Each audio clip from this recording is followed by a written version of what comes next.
much for everything you do. Thank you. And good afternoon to everyone here. Thank you to all of the incredible leaders with us today, including my friend, the Governor, Roy Cooper. Where is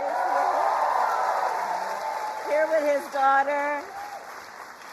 Every time I land in North Carolina, I'm just literally coming down the stairs of Air Force Two, I will shout to Roy Cooper, "What number is it, Roy?"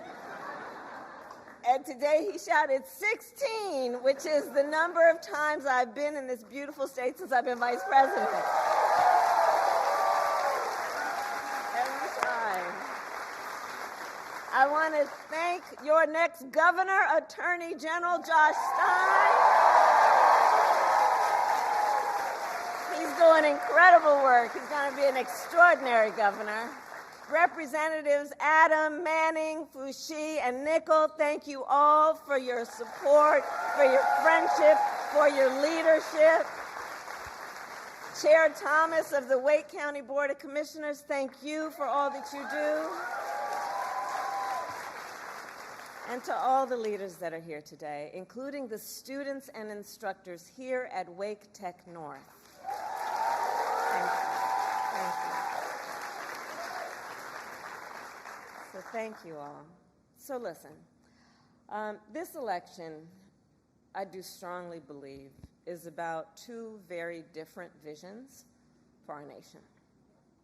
One, ours, focused on the future, and the other, focused on the past. We see that contrast clearly in many ways, including when it comes to how we think about the economy.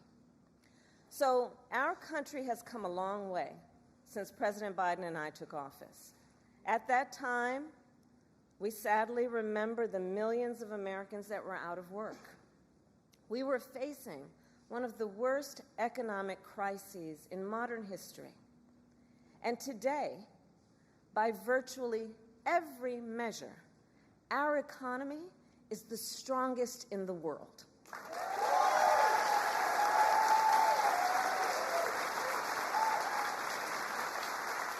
We have created 16 million new jobs. We've made historic investments in infrastructure, in chips manufacturing, in clean energy. And new numbers this week alone show that inflation is down under 3%.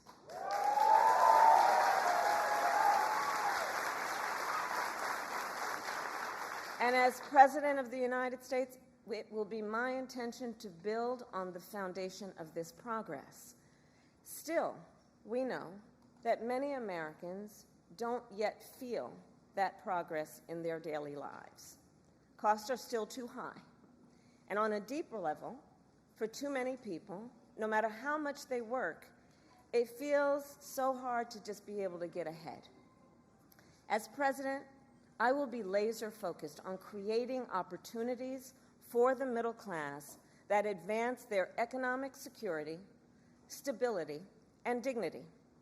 Together, we will build what I call an opportunity economy. An opportunity economy.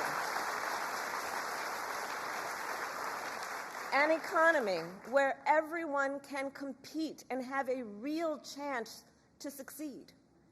Everyone, regardless of who they are or where they start, has an opportunity to build wealth for themselves and their children, and where we remove the barriers to opportunity so anyone who wants to start a business or advance their career can access the tools and the resources that are necessary to do so.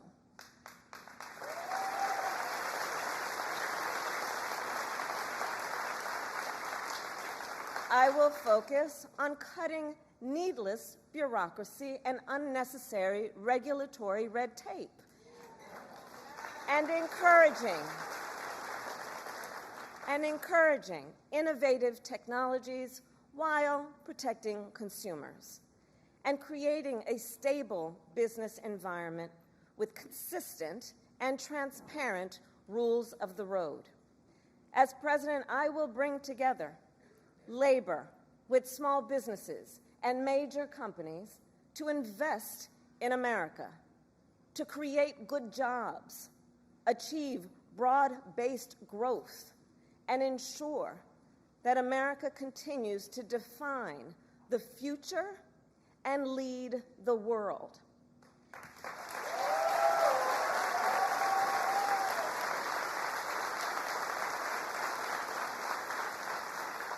And key to creating this opportunity economy is building up our middle class. It is essential. The middle class is one of America's greatest strengths. And to protect it, then, we must defend basic principles, such as your salary should be enough to provide you and your family with a good quality of life.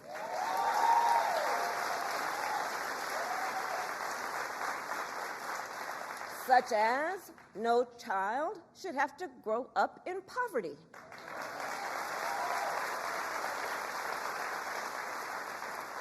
Such as after years of hard work, you should be able to retire with dignity. And you should be able to join a union if you choose. Building up the middle class will be a defining goal of my presidency, because I strongly believe when the middle class is strong, America is strong.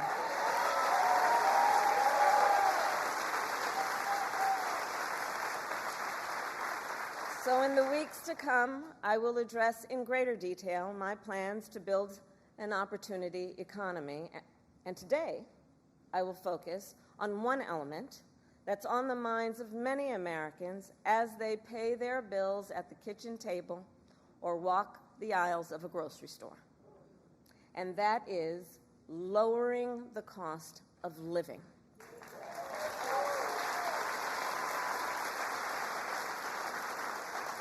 So every day across our nation, families talk about their plans for the future, their ambitions, their aspirations for themselves, for their children. And they talk about how they're going to be able to actually achieve them financially. Because look, the bills add up. Food, rent, gas, back-to-school clothes, prescription medication. After all that, for many families, there's not much left at the end of the month. I grew up in a middle-class household. For most of my childhood, we were renters. My mother saved for well over a decade to buy a home. I was a teenager when that day finally came, and I can remember so well how excited she was. I kind of understood what it meant, but we called her Mommy. Mommy was so excited, it just made us excited that she was so excited. Later in college, I worked at McDonald's to earn spending money. Well, some of the people I worked with were raising families on that paycheck. They worked second or even third jobs to pay rent and buy food. That only gets harder when the cost of living goes up. When I am elected president, I will make it a top priority to bring down costs and increase economic security for all Americans.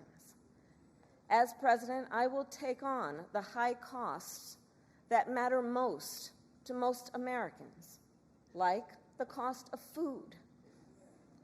We all know that prices went up during the pandemic when the supply chains shut down and failed. But our supply chains have now improved, and prices are still too high. A loaf of bread costs 50% more today than it did before the pandemic. Ground beef is up almost 50%. Many of the big food companies are seeing their highest profits in 2 decades. And while many grocery chains pass along these savings, others still aren't. Look, I know most businesses are creating jobs, contributing to our economy, and playing by the rules. But some are not, and that's just not right. And we need to take action when that is the case.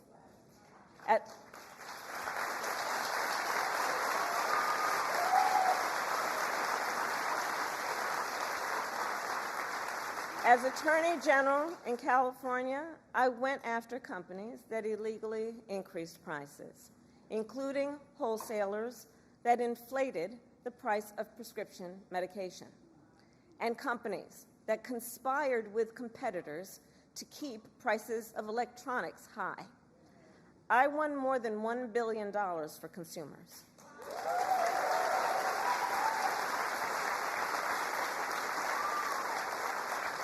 So believe me, as president, I will go after the bad actors.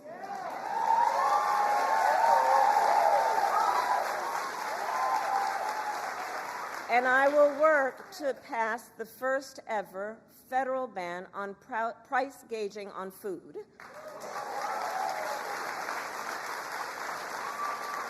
My plan will include new penalties for opportunistic companies that exploit crises and break the rules, and we will support smaller food businesses that are trying to play by the rules and get ahead.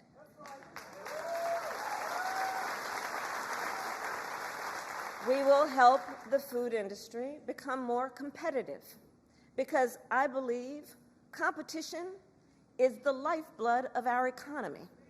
More competition means lower prices for you and your families.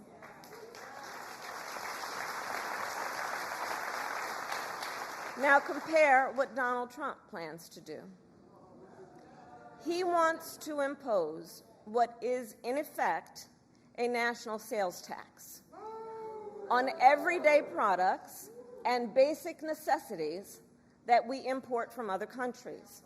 That will devastate Americans. It will mean higher prices on just about every one of your daily needs. A Trump tax on gas, a Trump tax on food, a Trump tax on clothing, a Trump tax on over-the-counter medication. And you know, economists have done the math. Donald Trump's plan would cost a typical family $3,900 a year. At this moment, when everyday prices are too high, he will make them even higher.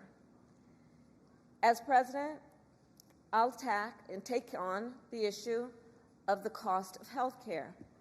As Attorney General, I took on insurance companies and Big Pharma and got them to lower their prices. And together with President Biden, we've gone even further. We capped the price of insulin at $35 a month, and the total cost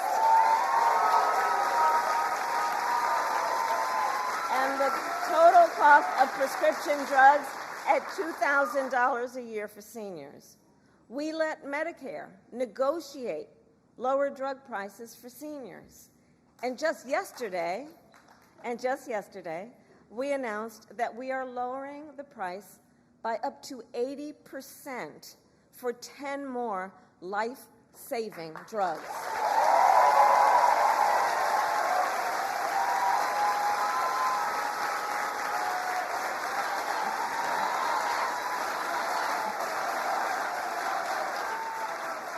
And I pledge to continue this progress. I'll lower the cost of insulin and prescription drugs for everyone with your support, not only our seniors. And demand transparency from the middlemen who operate between Big Pharma and the insurance companies who use opaque practices to raise your drug prices and profit off your need for medicine. 2 months ago, I announced that medical debt will no longer be used against your credit score.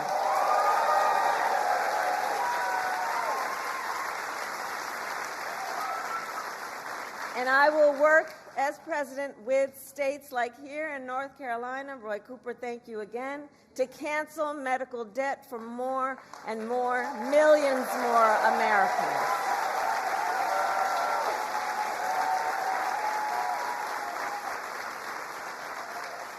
As for Donald Trump, well, he wants to repeal the Affordable Care Act, which 45 million Americans rely on. 45 million Americans rely on it for health care. That would take us back to a time when insurance companies could deny people with pre-existing conditions. We all remember what that was. And we're not going back. We're not going back. We're not going back. And remember, and this is why we're not going back, because we do remember, he tried to cut Medicare every year he was president, threatening a program that tens of millions of seniors count on. And according to his Project 2025 agenda, he intends to undo our work to bring down prescription drugs, the cost of prescription drugs, and insulin costs. Well, we've come too far to let that happen.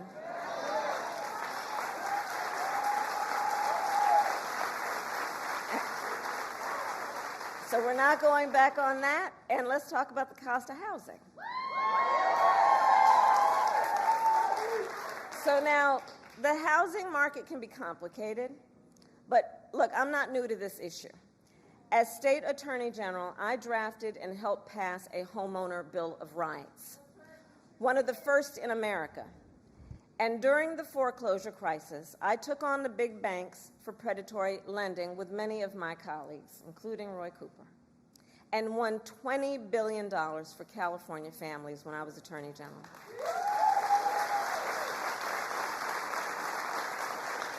So I know how to fight for people who are being exploited in the housing market. And I know what home ownership means. It's more than a financial transaction. It's so much more than that. It's more than a house. Home ownership and what that means, it's a symbol of the pride that comes with hard work. It's financial security. It represents what you will be able to do for your children.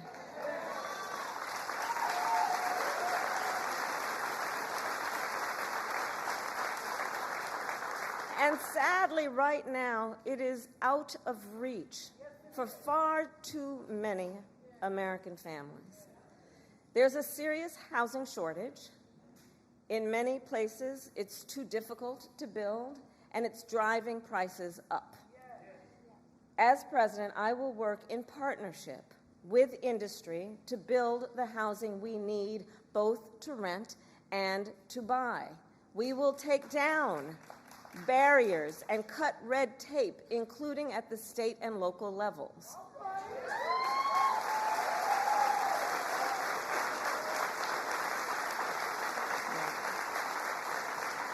And by the end of my first term, we will end America's housing shortage by building 3 million new homes and rentals that are affordable for the middle class. And we will do that together. We will do that together. And we will make sure those homes actually go to working and middle-class Americans, not just investors. Because, you know, some corporate landlords, some of them buy dozens, if not hundreds of houses and apartments. Then they turn them around and rent them out at extremely high prices. And it can make it impossible then for regular people to be able to buy or even rent a home. Some corporate landlords collude with each other to set artificially high rental prices, often using algorithms in price-fixing software to do it. It's anti-competitive, and it drives up costs. I will fight for a law that cracks down on these practices.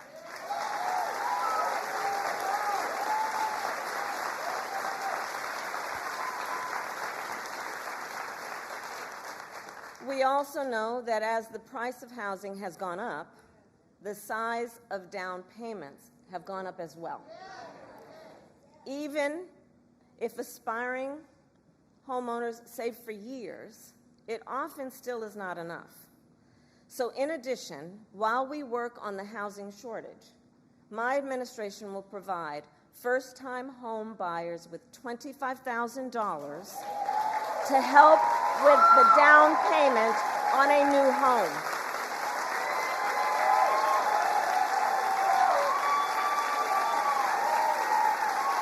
We can do this. We can do this. All to help more Americans experience the pride of home ownership and the financial security that it represents and brings. So that's my plan. But here's what Donald Trump would do. If his Project 2025 agenda is put into effect, it will add around $1,200 a year to the typical American mortgage. He's got it backward. We should be doing everything we can to make it more affordable to buy a home, not less.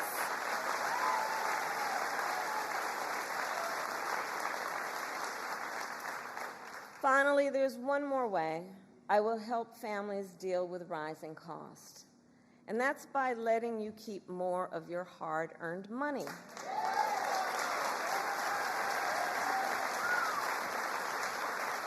Under my plan, more than 100 million Americans will get a tax cut, and we will do this by restoring 2 tax cuts designed to help middle-class and working Americans: the Earned Income Tax Credit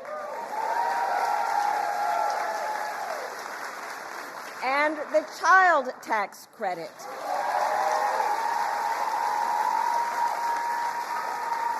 Through which millions of Americans with children got to keep more of their hard-earned income. We know this works and has a direct impact on so many issues, including child poverty. We know it works. So as president, I'll not only restore that tax cut, but expand it. We will provide $6,000 in tax relief to families during the first year of a child's life. Now think what that means. Think what that means. That is a vital, vital year of critical development of a child. And the cost can really add up, especially for young parents who need to buy diapers and clothes and a car seat and so much else. And we will do this while reducing the deficit. Compare my plan with what Donald Trump intends to do. He plans to give billionaires massive tax cuts year after year. And he plans to cut corporate taxes by over $1 trillion, even as they pull in record profits. And that's on top of the $2 trillion tax cut he already signed into law when he was president, which, by the way, overwhelmingly went to the wealthiest Americans and corporations and exploded the national deficit. You know, I think that if you want to know who someone cares about, look who they fight for. Look who they fight for.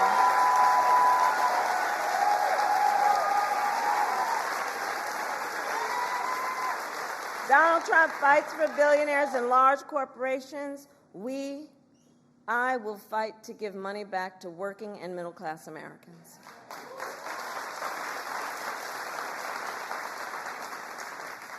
So I'll end with this. 2 days ago, Donald Trump was here in North Carolina. He said he was going to talk about the economy. I think you all watched. You know what I'm about to say. But he offered no serious plans to reduce costs for middle-class families. No plan to expand access to housing or health care. And that, actually, I think for most of us, was not surprising. Because we already know his plans. We know the Project 2025 agenda. So there's a choice in this election.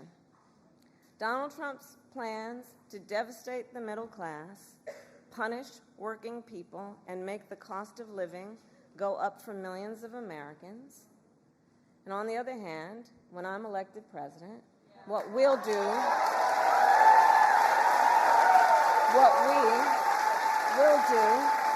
to bring down costs, increase the security and stability financially of your family, and expand opportunity for working and middle class Americans.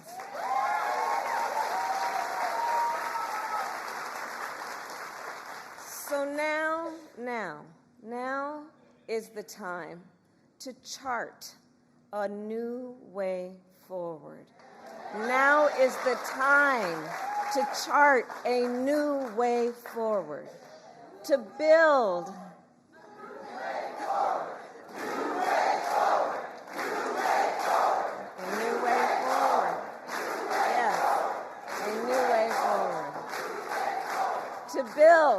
to build an America where everyone's work is rewarded and talents are valued, where we work with labor and business to strengthen the American economy, and where everyone has the opportunity not just to get by, but to get ahead.